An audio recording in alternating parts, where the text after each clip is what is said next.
நான் திரும்பவும் சொல்றேன், துவக்கத்துல வந்த மாதிரி தமிழ்நாடு மக்கள் நாம் தமிழர் கட்சிக்கு 3வது பெரிய அரசியல் கட்சி என்ற நல்ல அந்தஸ்தை கடந்த சட்டமன்ற தேர்தலில் கொடுத்திருக்காங்க.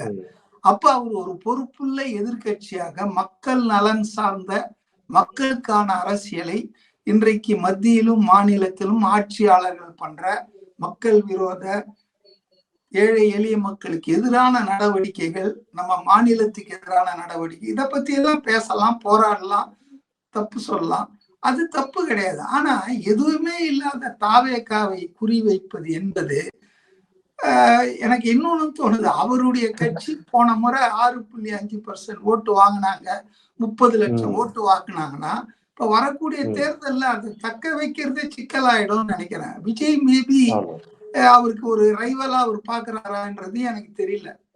விஜய் ஆதரவாளர்கள் கடந்த முறை ஓட்டு போட்டிருப்பாங்க, அவர் கட்சி நடத்தல.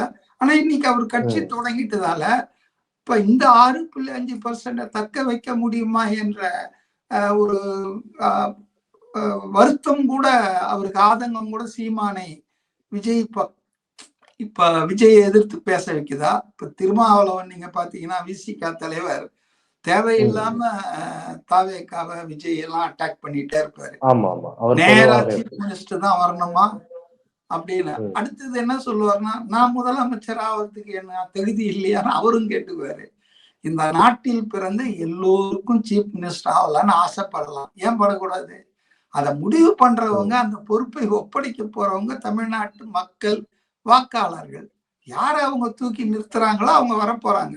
ஆனா விசிகாவுக்கும் பாத்தீங்கன்னா தாவேகா மேல எப்பவுமே ஒரு பயம். காரணம் என்னன்னா, அவங்களுடைய ஓட்டம் ஏராளமாக விஜய்க்கு போயிட போகுது.